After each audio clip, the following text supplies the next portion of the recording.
Join us, YouTube family, as we visit Sam Tam in San Francisco.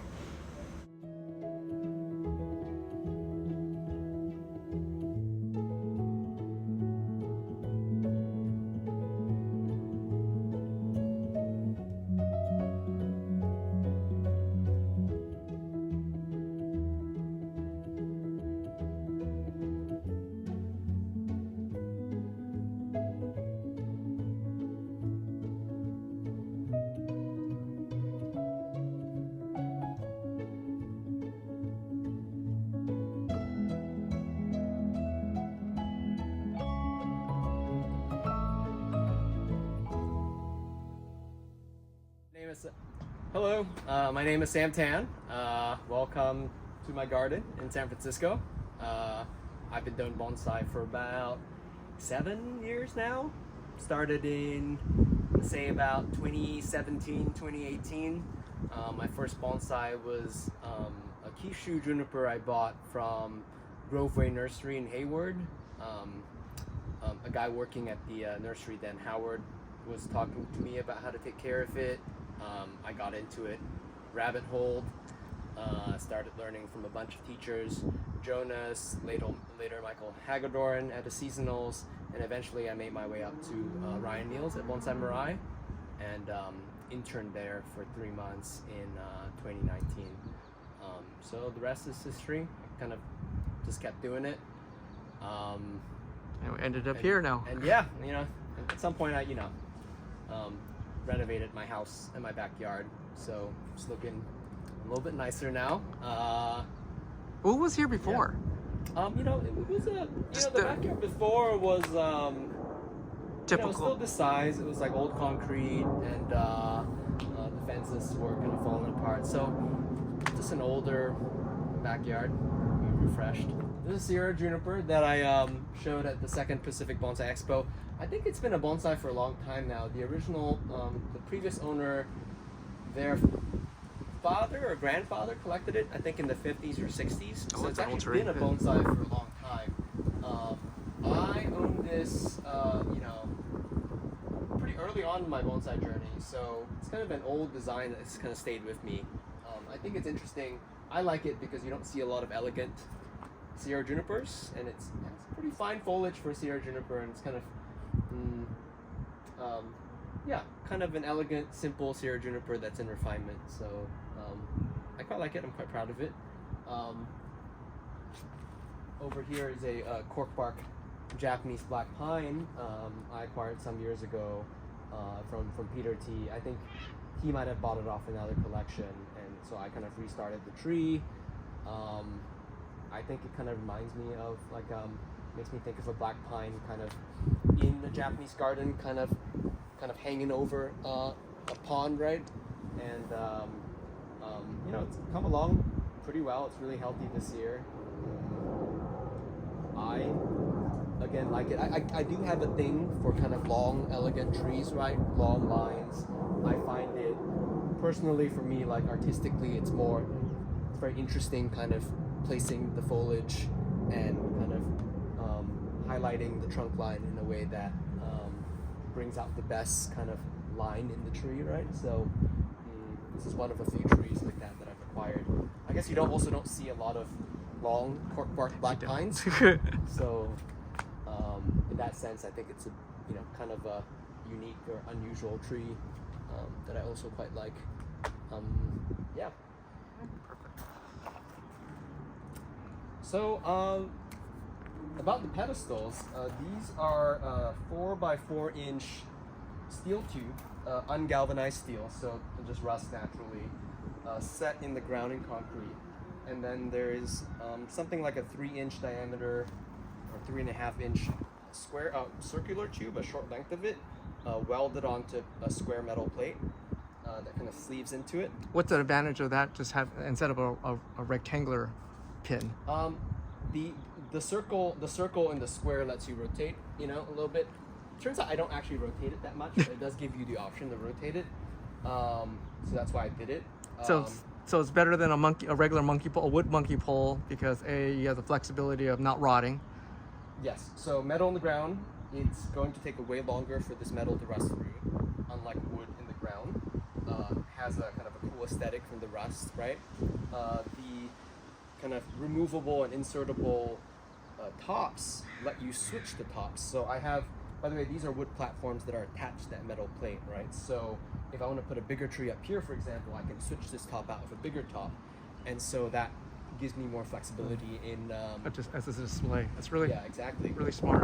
And if at any point I need, I can replace the tops too. So I like that. You got to it's talk pretty about the good. tie downs. The tie downs are kind of really important, especially in San Francisco. Yes, I try to tie down all my trees, kind of like they do in Japan. I mean, SF is not quite as earthquake prone as like Japan is, but we are in an earthquake zone, and so as best practice, I tie them down mainly for that reason. Wind also. Yeah, wind also, especially for the tall trees, but this is more like an earthquake prone kind of situation. Is that nylon or is that cotton rope? It is a solid braid nylon rope. It has a bit of stretch to it, and that slight bit of stretch is what allows me to put the rope under tension and tie it down. Is it a slip knot or is it a tie down knot? I don't know the name of the knot. It's the same knot that I learned to tie at Ryan's place, and probably they use it in a bunch of places in Japan. There's a kind of a single tied up. There's a one point like this, and then there's kind of a 2-point for round containers too. Oh wow, Yeah. I didn't know that. Yeah. Oh yeah, because it Yeah, it's to the kind of slide. capture the round container, because if you try to tie just on the side of a round container, you might You slip. slide. Yeah, exactly. Very cool. Yeah, so this is like 1 inch. It's fairly discreet. Go for it. Hey, so this is a coastal redwood. I showed this at the first Pacific Bonsai Expo. I acquired this at a Bay Island bonsai club auction. I think someone had bought nursery stock, kind of carved it down a little bit, and all the foliage is coming out from one side. And so, this tree actually has 2 trunks. One branch is swept around the back and kind of set up as a kind of a secondary trunk in the back of the tree to kind of put some foliage over there. Actually, a long time ago, this tree was started, structure was set before I got, kind of developed more advanced bonsai skills. So Peter T actually helped me set up the initial structure, but over time, as my own skills grew, I kind of refined the shape more and more, and made it more vertical and refined it. I guess I'm pretty proud of this tree because it's one of the first trees that I've gotten into a state of refinement, and I guess I managed to show it at the first Pacific Bonsai Expo, which was pretty cool. I don't know if I was like the youngest exhibitor or like the kind of the person with the least experience showing a tree there, right? Like doing their own work. So I'm pretty proud of that. And yeah, this tree has stayed with me. I'm trying to get it to fill in now. It did have a bit of a health setback after the first expo, so I let it run for a little bit, let it regain health, repotted it, and I think this year is when it's probably going to come back and I can continue refinement. But yeah, I'm pretty proud of this tree. This is one of your first major collection that you refined? First trees in my collection that has kind of reached refinement. Yeah. And that's the interesting thing about bonsai. I mean, it takes, for conifers, even at the very fastest, it takes you 4 to 5 years to get a tree in refinement, right? But by the time you're like, especially if you're early on bonsai, like by the time you get your first trees in refinement, your skills might have advanced, or your taste might have changed a little bit. So the trees in my collection that are reaching refinement, they're like earlier designs that I've become less excited about, but I continue refining, right? So it's funny how like the refined trees in your collection kind of lag behind your taste or your latest interest. But I like it for what it is, and there will come a time when I get to do like a version 2 styling of this. Actually, I have some ideas, but With more advanced skill set. yeah. Keep pushing it. Yeah, there will come time. But for me, I like to kind of max out a design for what it is once I've set it on that path, and then revisit it after I've gotten the most out of that iteration of its design, right? So I think this is still in that honeymoon phase of its first refinement, right, stage. So enjoying it for now, and then How well also is it? looking How forward. well does it do up here, like the redwoods? Oh, they do really well. I mean, SF is kind of home turf for redwoods. They grow fast. I mean, they grow fast anywhere that you can grow them. You don't have to cold protect them here because it doesn't get too cold. They like the water, right? That's one water, good water quality and just watering, isn't it? Yeah, I mean, we're spoiled in SF because we have Hetchy water, which is fairly good quality. High pH because it's treated, so I actually I acidify my water just to bring the pH down. Though I think that's just one part of the story, right? Also, doesn't get too hot or too cold. Though it does we get heat waves sometimes. So, these are trees that can burn. You don't get the sustained heat that we get in Southern Cal. Yeah. So yeah, it does like the mild climate of SF. They're not bulletproof, but they're pretty hardy trees. So I've been trying to, grow more kind of Bay Area, native plants, which is really like pygmy and Monterey cypresses and redwoods. They're easy. They grow fast and they're quite predictable. And so they are coastal trees, aren't they? They I are. didn't think about that. They are coastal trees. Yeah, and they actually grow around here. So, SF is good for humans. The weather is great for humans. For trees, it's a little challenging actually because it doesn't get very hot. We don't get cold enough for trees that have dormancy requirements. And then it's also quite fairly windy in the spring. So there are a lot of species you can't grow. A lot of native high mountain pines, whatever, doesn't get cold enough. For trees that like heat, that's a bit challenging in the summer. It's not hot enough, yeah. Yeah, for deciduous trees, the wind plus the cold summer also kind of throws them off sometimes. So, while I still grow some of these other species, I've learned that I should kind of double down in the trees that I can grow. I can build really fast here as well. So, been acquiring more. Yeah, it's a learning experience, as we call it. Yeah, but I'm still learning about what species I can grow or what species that I have to treat a little bit differently in this area, right? So I'm experimenting with a few different things, nutrition and also different pruning timings for some trees, and hoping to discover what else I can build out here. Awesome. Yeah. All right.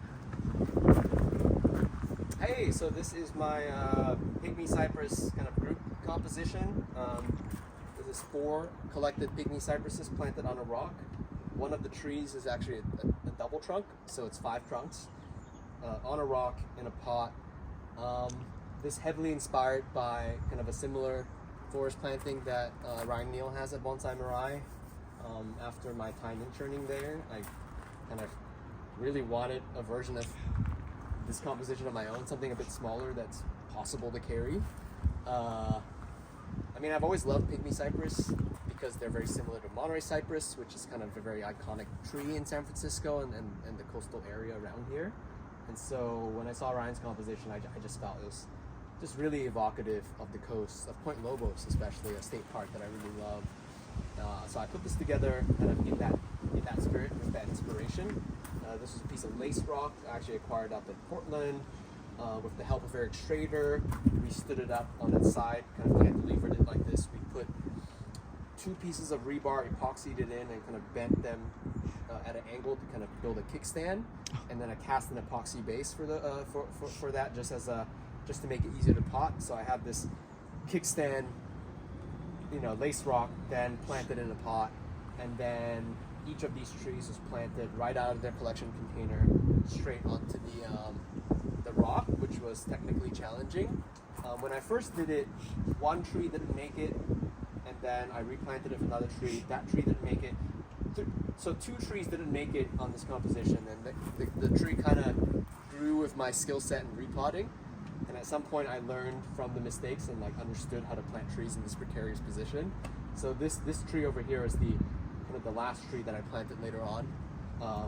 Oh, I'm surprised you didn't keep the dead tree. It'd be kind of cool just to keep it, just the life, the life and death. Yeah. Yeah, ideally I wouldn't have killed those trees, and unfortunately I had to learn from that. And honestly, planting an additional tree onto an existing rock planting operation really sucks. So ideally I wouldn't have to go through that. But now I know.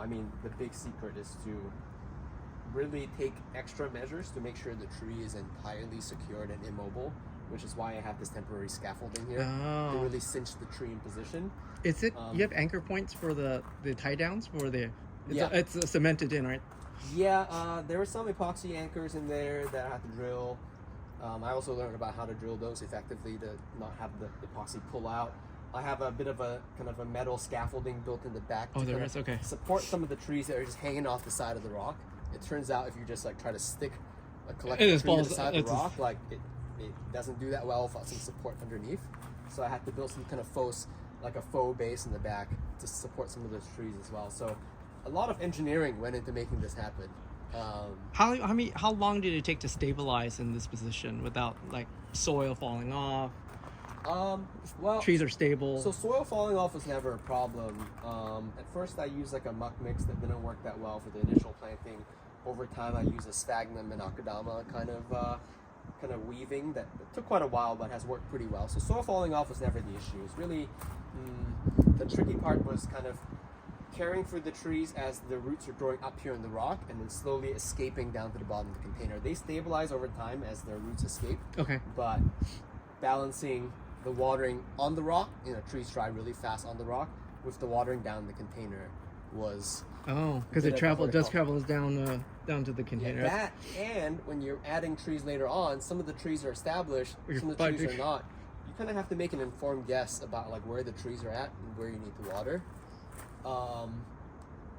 Took a bit of learning, and this tree was like a little bit dull last year, so I was like a little bit concerned. But Because I it's made it. it was the newest addition to Yeah, the... yeah. I'm like, no, if this one dies or declines, is gonna break me. But fortunately, I took all the all the precautions. Moved it into the right conditions, watered more carefully, did nutritional testing and all that, and it's fine now. Awesome. So this year, I'm really excited about moving this whole thing forward. It's been wired once or twice, but now that everything's healthy, I think the next styling is when this is gonna really shine. Nice. Hey, so this is one more tree in my collection. This is a Sierra juniper collected by Matt Walker. I styled this this past winter. So kind of first styling, it's been repotted once to kind of reduce the long kind of crack root. And then so repotted the year before, styled just a few months ago. First styling, pretty happy with where it's at. This tree will be repotted end of the growing season this coming winter spring into a final bonsai container, and otherwise will be left to kind of just blow out and grow this year to allow the structure to set, to allow enough foliage to grow to help it tolerate the repotting coming up, and then once it's in that container, 2026 probably in the fall is when it gets its second styling, and that's when this tree is really going to start shining. So I'm very excited about this. Probably my best Sierra juniper in my collection, and I'm hoping to show this within 5 years, maybe another 2 or 3. What's your...